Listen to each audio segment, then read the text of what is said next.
Hello दोस्तों, स्वागत है आपका क्रिक टाइम आउट 11 चैनल पे। और आज जो हम मैच कवर करने वाले हैं वो है बांग्लादेश और इंडिया के बीच का पहला टी20 मैच, जो होने वाला है 6 अक्टूबर को शाम के 7 बजे इंडियन स्टैंडर्ड टाइम के हिसाब से। अब जो सबसे इम्पोर्टेंट बात है वो ये कि आपको हमारा Crick Time Out 11 YouTube channel subscribe कर लेना है। वहाँ पे आपको पूरा वीडियो एनालिसिस, वीडियो अपडेट मिलता रहेगा। और साथ ही साथ किसी भी लाइव अपडेट्स के लिए आपको हमारा Crick Time Out 11 Telegram channel join कर लेना है। वहाँ पे टॉस रिलेटेड पूरी इन्फॉर्मेशन आपको मिलती रहेगी, पिच रिलेटेड पूरा जानकारी मिलेगा। और अगर कोई भी प्लेयर टीम के अंदर आता है, कोई प्लेयर टीम के बाहर जाता है, तो वो सारा इन्फॉर्मेशन आपको हमारे क्रिक टाइम आउट 11 टेलीग्राम चैनल पे मिल जाएगा। अब अगर बात कर ले मैच वेन्यू और पिच एनालिसिस की, तो मैच होने वाला है श्रीमंत माधवराव सिंधिया स्टेडियम ग्वालियर में। और यहाँ पे ये जो मैच है, ये पहला इंटरनेशनल मैच होने वाला है। और पिच कंडीशन फिलहाल के लिए थोड़ा सा अननोन है, लेकिन जैसा भी रिपोर्ट से पता लगा है वैसा ये पता लगा है कि पिच थोड़ा सा बैटिंग फ्रेंडली साइड पे होना चाहिए। और अगर हम यहाँ पे प्रीवियस कुछ मैचेस की बात करें जो मध्य प्रदेश लीग में हुए थे, वहां पे जो लास्ट के 3 मैचेस है उसमें मिनिमम स्कोर जो बना था तो 168 बना था, और जो मैक्सिमम स्कोर बना था वो 249 बना था। तो आप समझ सकते होंगे कि पिच थोड़ा सा ये बैटिंग फ्रेंडली ही रहेगा, और हाई स्कोरिंग मैच हम एक्सपेक्ट करके चल रहे हैं कि हमें देखने को मिलेगा। अब अगर बात कर लें लास्ट के 5 मैच के परफॉर्मेंस की, तो इंडिया 5 में से 4 मैच जीत के आ रहा है। वहीं बांग्लादेश 5 में से 2 मैचेस ही जीत रखे हैं। बात करें अगर हेड टू हेड की, तो इंडिया लीड कर रहा है 13-1 से। लेकिन अभी फिलहाल जो इंडियन टीम में बहुत सारे न्यू कमर्स है, बहुत नए प्लेयर्स हैं, तो उस वजह से ये ऐसा मैच नहीं रहेगा जैसा हमें प्रीवियस देखने को मिलता था कि इंडिया वन साइडेड जीत गया। नहीं, तो ये जो मैच होएगा आपको ये क्लोज मैच दिखना चाहिए, क्योंकि बहुत सारे यंग ब्लड है इंडिया में और अभी उतना एक्सपीरियंस नहीं होगा। तो एक्सपीरियंस की थोड़ी सी कमी है, तो आपको एक क्लोज मैच देखने को मिलना चाहिए। अब अगर बात कर ले इंडियन टीम के प्लेइंग 11 की, तो देखिए अभिषेक शर्मा ओपन करने चाहिए संजू सैमसन के साथ। फिर आने चाहिए सूर्य कुमार यादव, रियान पराग, नीतीश कुमार रेड्डी, हार्दिक पांड्या, रिंकू सिंह, वॉशिंगटन सुंदर, रवि बिश्नोई, हर्षित राणा या मयंक यादव में से कोई भी एक खेलेगा, और अर्शदीप सिंह। फिलहाल के लिए मैंने स्क्वाड में नीतीश कुमार रेड्डी को रखा हुआ है, क्योंकि शिवम दुबे इंजर्ड हो गए हैं और मुझे लगता है लाइकली जो रिप्लेसमेंट है उनका वो नीतीश कुमार रेड्डी ही होने चाहिए। बैटिंग बॉलिंग दोनों का बैकअप देते हैं ये, इस वजह से। लेकिन देखते हैं टीम किसको अंदर लाती है उनकी जगह पे। फिलहाल उनके जो रिप्लेसमेंट है वो तिलक वर्मा बताए गए हैं। अब अगर बात कर लें ओवर डिवीजन की, तो देखिए हरदीप सिंह और हार्दिक पांड्या ही अपने पूरे ओवर्स करने चाहिए यहाँ से। और हार्दिक पांड्या के ओवर्स पे भी श्योरिटी नहीं है, क्योंकि हो सकता है यंगस्टर को ज्यादा चांस देने के लिए वो भी अपने पूरे ओवर्स ना करे। तो अर्शदीप सिंह अपने पूरे ओवर करेंगे। हर्षित राणा, मयंक यादव में से जो भी खेलता है वो 3 से 4 ओवर्स करेगा। रवि बिश्नोई वैसे तो ये 4 ओवर्स करते हैं, लेकिन पीछे कुछ मैचेस में देखा गया कि इनके भी ओवर्स कट कर दिए गए थे। तो फिलहाल मैं 3 से 4 की उम्मीद कर रहा हूँ। फिर वॉशिंगटन सुंदर भी 3 से 4 ओवर्स कर सकते हैं। और उसके जो बचे हुए 3-4 ओवर्स रहेंगे वो नीतीश कुमार रेड्डी, रियान पराग और अभिषेक शर्मा मिलके कर सकते हैं। बात करें डेथ ओवर्स की, तो Arshdeep Singh death overs confirm है। हर्षित राणा, मयंक यादव या हार्दिक पांड्या में से कोई भी डेथ में बॉलिंग कर सकता है। अब बात कर लेते हैं इंडिया के प्लेयर्स के स्टैट्स की। तो अभिषेक शर्मा 5 मैचेस की 4 इनिंग्स में 124 रन है, 31 का एवरेज, 174 का स्ट्राइक रेट, 2 विकेट्स ले रखे हैं। रिसेंट फॉर्म जो आईपीएल वाला था वो भी काफी अच्छा चल रहा था। फिर इंडियन टीम में चांस मिला, वो भी काफी अच्छा वहां पे परफॉर्म करके दिए हैं। बैटिंग बॉलिंग दोनों का बैकअप रहेगा, और जब तक क्रीज में रहते हैं तो आपको छक्के चौके मार के ही खेलते हैं ये। तो स्ट्राइक रेट और बाउंड्रीज के भी पॉइंट्स आपको देखे जा सकते हैं। तो फैंटेसी पिक वाइज ये काफी अच्छे पिक रहेंगे, जरूर कवर करके चलिए। कैप्टनसी के लिए भी आपके लिए ये अच्छे ऑप्शन हो जाते हैं। फिर आते हैं संजू सैमसन। तो 30 मैच की 26 इनिंग में 444 रन है, 19 का एवरेज, 131 का स्ट्राइक रेट है। बात करें रिसेंट के कुछ मैचेस की, तो फॉर्म उतना अच्छा नहीं दिखेगा, लेकिन बहुत ही टैलेंटेड प्लेयर है और विकेट कीपिंग सेक्शन में ये काफी अच्छे ऑप्शन हो जाते हैं। क्लीन हिटिंग कर लेते हैं बॉल की, तो आप जरूर कवर करके चलिए। अच्छे पिक रहेंगे ये ऐसी पिचेस पे जहां पे हम ये अज्यूम करके चल रहे हैं कि बैटिंग ज्यादा इजी रहेगी। फिर आते हैं मिस्टर 360 सूर्य कुमार यादव। तो 31 मैचेस की 68 इनिंग्स में 2432 रन, 42 का एवरेज, 168 का स्ट्राइक रेट, 2 विकेट्स ले रखे हैं। बात करें अगर लास्ट के कुछ मैचेस की तो फॉर्म काफी ज्यादा अच्छा चल रहा है और अभी रिसेंट मैच में तो इन्होंने बॉलिंग करी थी, वहां पे विकेट लेके गए थे। तो पिक आपके लिए बहुत अच्छे रहेंगे, कैप्टनसी के लिए भी आपके लिए एक अच्छे ऑप्शन हो जाते हैं, रिलायबल बैट्समैन है, ज्यादातर आपको ये स्कोरिंग बना के देके जाएंगे ही, तो आप आराम से इनको टीम में कवर करके चलिए। फिर आते हैं रियान पराग, तो 6 मैचेस की 4 इनिंग्स में 57 रन है, 14 का एवरेज, 111 का स्ट्राइक रेट, 3 विकेट्स ले रखे हैं, बैटिंग बॉलिंग दोनों का बैकअप रहेगा, तो आप जरूर से कवर करके चलिए, अच्छे पिक रहेंगे, बहुत ही पावर हिटिंग करते हैं ये। अब इंडिया के शायद आगे चल के ये एक मसल हिटर बन जाए, उसका काम करे, जैसे वेस्ट इंडीज में आपको रसल या पोलार्ड दिखते हैं, लेकिन हिटिंग इनकी भी काफी अच्छी है, तो आराम से आप इनको कवर करके चल सकते हैं। फिर आते हैं नीतीश कुमार रेड्डी, तो 20 मैचेस की 15 इनिंग्स में 395 रन है, ये इनके डोमेस्टिक के स्टार्ट्स है, 30 का एवरेज, 128 का स्ट्राइक रेट है, विकेट 3 ले रखे हैं, बैटिंग बॉलिंग दोनों का बैकअप देके जाते हैं, तो अगर खेलते हैं तो भी आपके लिए ये एवरेज पिक हो जाएंगे, ठीक ठाक पिक होंगे।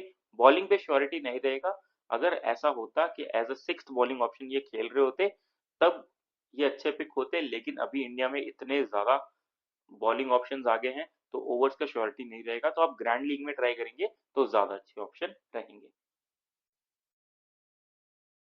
फिर आते हैं हार्दिक पांड्या, तो मुझे लगता है इस टीम के शायद सबसे एक्सपीरियंस प्लेयर। बात करें अगर इनके स्टैट्स की तो 102 मैचेस की 79 इनिंग्स में 1523 रन है, 26 का एवरेज, 141 का स्ट्राइक रेट है, 86 विकेट्स ले रखे हैं, बैटिंग बॉलिंग दोनों का बैकअप रहेगा और रिलायबल बैट्समैन भी है, तो आप इनको आराम से कवर करके चल सकते हैं। कैप्टनसी के लिए भी सबसे अच्छे ऑप्शन आपके लिए ये रहेंगे इस मैच के। फिर आते हैं रिंकू सिंह, तो 23 मैचेस की 17 इनिंग्स में 418 रन है, 59 का एवरेज है, 174 का स्ट्राइक रेट है, 2 विकेट्स ले रखे हैं। बात करें ओवर्स की तो ओवर्स मुझे लगता नहीं है कि इस मैच में करने चाहिए, लास्ट मैच में कुछ ऐसा समीकरण बना था कि सभी प्लेयर्स ने ओवर कर दिया था, तो इस मैच में उम्मीद मत रखिएगा कि ओवर ये करेंगे, और बैटिंग इनकी काफी नीचे आती है, अगर ये 2 डाउन 3 डाउन मेंशन होते हैं तो आप इनको जरूर कवर करके चलिएगा, अगर ऐसा आता है कि 6 7 नंबर पे आ रहे हैं तो उतना बैटिंग आएगा नहीं और वहां पे ये एवरेज पिक हो जाएंगे, फैंटेसी के हिसाब से हमें उतने पॉइंट्स नहीं दिला के जाएंगे, तो फिलहाल के लिए मैं इनको एवरेज ऑप्शन में ही कवर करके चल रहा हूँ। फिर आते हैं वॉशिंगटन सुंदर, तो 49 मैचेस की 18 इनिंग्स में 160 रन है, 13 का एवरेज, 129 का स्ट्राइक रेट है, 44 विकेट ले रखे हैं। बात करें लास्ट के कुछ मैचेस की तो हर मैच में देखिए आपने इन्होंने विकेट ले रखा है, तो विकेट टेकिंग ऑप्शन ये हमेशा रहेंगे और साथ ही साथ बैटिंग का बैकअप देके जाते हैं, तो आप इनको कवर करके चल सकते हैं, आपके लिए ठीक ठाक पिक रहेंगे स्मॉल लीग के लिए भी। फिर आते हैं रवि बिश्नोई, तो 32 मैचेस में 48 विकेट ले रखे हैं और बहुत ही अच्छे, बहुत ही टैलेंटेड बॉलर है, बॉल का टप्पा काफी अच्छी जगह पड़ता है एज अ लेग स्पिनर, तो आप इनको जरूर कवर करके चलिए, विकेट टेकिंग ऑप्शन ये हमेशा रहेंगे और कभी कभार तो ऐसा होता है कि ये 17वां ओवर भी डालने आ जाते हैं, तो आप इनको जरूर कवर करके चलिए, अच्छे पिक रहेंगे आपके लिए, एक डिफरेंशियल कैप्टनसी ऑप्शन का भी काम कर सकते हैं। फिर आते हैं हर्षित राणा, तो डोमेस्टिक मैचेस में काफी इंप्रेस किया है, 25 मैचेस में 28 विकेट्स ले रखे हैं, पेस है, बाउंस है इनके पास और लंबे कद के हैं, तो कंधे का इस्तेमाल भी काफी अच्छा करते हैं, तो फिलहाल ओवरऑल अच्छे पिक रहेंगे, अगर आपके लिए ये खेलते हैं तो आप आराम से इनको स्मॉल लीग में ट्राई करके चल सकते हैं। फिर आते हैं मयंक यादव, तो इंडिया के स्पीडस्टर, 14 मैचेस में 19 विकेट से रखे हैं डोमेस्टिक में, तो हो सकता है ये भी इस मैच में डेब्यू कर जाए, और अगर लास्ट के आप ये 4 मैचेस देखेंगे तो 7 विकेट से रखे हैं, विकेट टेकिंग ऑप्शन है, पेस जनरेट करते हैं और लाइन लेंथ भी काफी अच्छा रहता है, तो आप इनको कवर करके चल सकते हैं अगर खेलते हैं तो।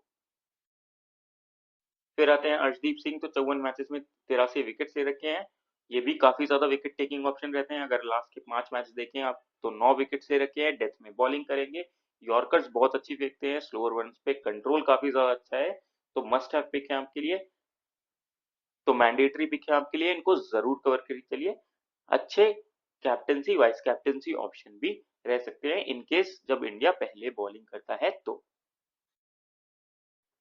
फिर बात कर लेते हैं बांग्लादेश के स्क्वाड की, तो लिटन दास ओपन करेंगे परवेज हुसैन के साथ, फिर आएंगे तानजिद हसन, नाजमुल हुसैन टंटो, मेहदी हसन मिराज, तोहिद हिदोय, महमदुल्ला, रिशाद हुसैन, तानजिब हसन सकीब, तास्किन अहमद और फिट्स रहमान।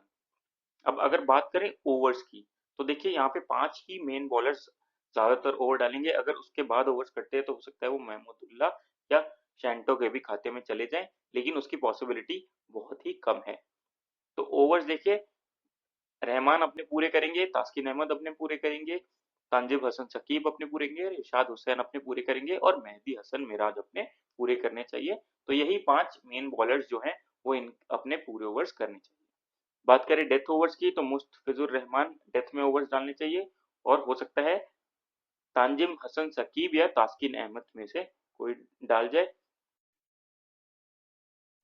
अब बात कर लेते हैं बांग्लादेश के पेस के स्टैट्स की, तो लिटन दास 89 मैचेस की 87 इनिंग्स में 1943 रन है, 23 का एवरेज है, 124 का स्ट्राइक रेट है। बात करें लास्ट के 5 मैचेस की, तो स्टार्ट्स मिले हुए हैं और ये बैटिंग विकेट के अच्छे प्लेयर है, वहां पे ये कन्वर्ट भी करेंगे इनके स्टार्ट्स को। साथ ही साथ कीपिंग का बैकअप देखे जाएंगे तो आपके लिए अच्छे पिक हो जाते हैं। आप चाहे तो इनको आराम से टीम में कवर करके चल सकते हैं। फिर आते हैं परवेज हुसैन, तो 3 मैचेस की 3 इनिंग्स में 25 रन है, 8 का एवरेज, 54 का स्ट्राइक रेट है। फिलहाल उतने अच्छे ऑप्शन रहेंगे नहीं, तो इनको आराम से आप छोड़ सकते हैं।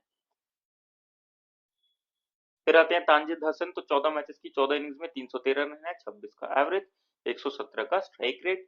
बात करें कुछ रिसेंट के मैचेस की, तो फॉर्म खराब चल रहा है, 3 बार 0 पे आउट हो चुके हैं, लेकिन अगर बैटिंग विकेट रहता है तो वहां पे ये अच्छा खेल सकते हैं, इतना हुनर ये भी रखते हैं। तो अगर पिच रिपोर्ट में आता है कि बैटिंग फ्रेंडली है, तो उस केस में फिर भी ये एवरेज ऑप्शन बन जाते हैं आपके लिए स्मॉल लीग की टीम में। फिर आते हैं नजमुल हुसैन सेंटो, तो 46 मैचेस की 44 इनिंग्स में 908 रन है, 23 का एवरेज और 107 का स्ट्राइक रेट है। रीसेंट फॉर्म एवरेज चल रहा है, लेकिन अगर आप इस बांग्लादेश टीम में टेक्निक वाइज कोई भी अच्छा बैट्समैन चूज करेंगे तो वो नजमुल हुसैन सेंटो ही होंगे, तो अच्छे पिक रहेंगे आपके लिए अगर खेलते हैं तो। फॉर्म भले ही एवरेज चल रहा हो, लेकिन अगर बैटिंग विकेट रहता है तो फिर भी आप इन पे रिस्क ले सकते हैं, अच्छे ऑप्शन हो जाते हैं ये बैटिंग विकेट के।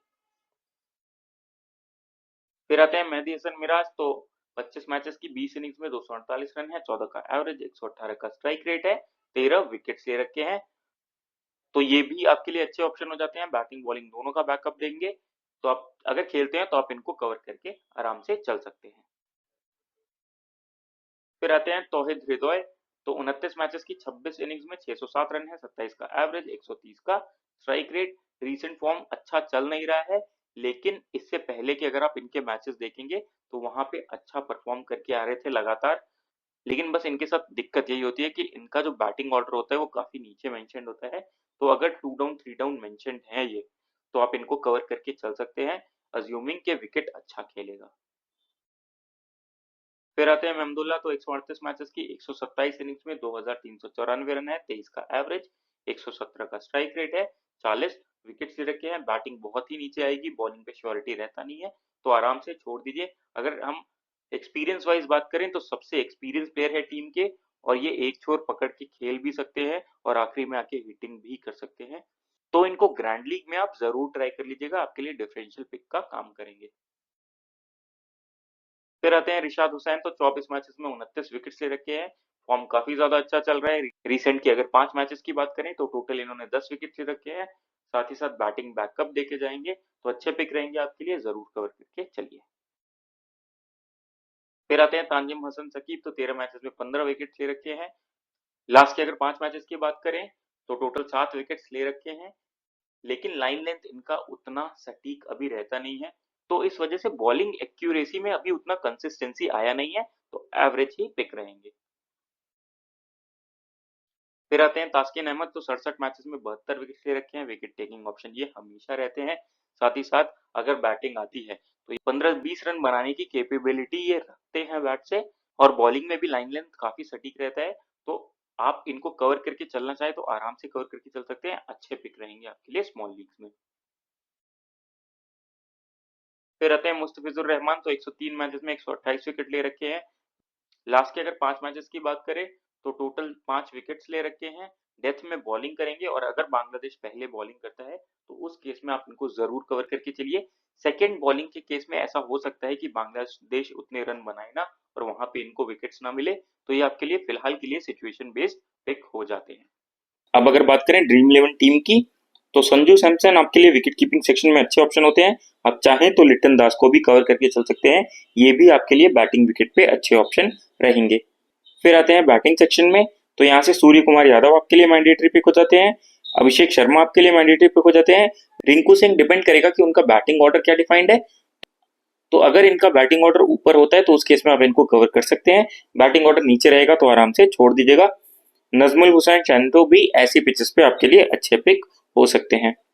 फिर चलते हैं ऑलराउंडर सेक्शन की तरफ, तो यहाँ से हार्दिक पांड्या मैंडेटरी पिक हो जाते हैं, मेहंदी हसन मिराज मैंडेटरी पिक हो जाते हैं, रिशाद हुसैन आपके लिए अच्छे पिक हो जाते हैं, रियान पराग आपके लिए अच्छे पिक हो जाते हैं। आप चाहें तो यहाँ से वॉशिंगटन सुंदर को भी कवर करके चल सकते हैं।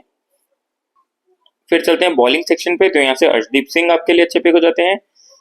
मुस्तफिजुर रहमान आपके लिए उसी केस में अच्छे ऑप्शन होंगे जब बांग्लादेश पहले बॉलिंग कर रहा हो, तो फिलहाल के लिए मैं मुस्तफिजुर रहमान को कवर करके चल रहा हूँ, तास्किन अहमद को भी कवर करके चल रहा हूँ, और रवि बिश्नोई भी यहाँ से आपके लिए अच्छे ऑप्शन होंगे। आप चाहें तो यहाँ पे तास्किन अहमद की जगह हर्षित राणा या मयंक यादव जो भी खेलता है उसको ले सकते हैं। अब अगर बात कर लें कैप्टनसी वाइस कैप्टनसी में, तो हार्दिक पांड्या कैप्टनसी के सबसे अच्छे ऑप्शन होंगे, अभिषेक शर्मा वाइस कैप्टनसी के लिए आपके लिए सबसे अच्छे ऑप्शन होंगे क्योंकि इनके साथ बॉलिंग बैकअप भी रहेगा। आप चाहे तो सूर्य कुमार यादव को भी कैप्टनसी ऑप्शन कर सकते हैं। तो कुछ इस प्रकार की रहेगी हमारी टीम, और अगर इसमें कोई भी अपडेट आता है तो आपको हमारे टेलीग्राम चैनल पे मिल जाएगा, उसके लिए टेलीग्राम चैनल को ज्वाइन कर लीजिएगा।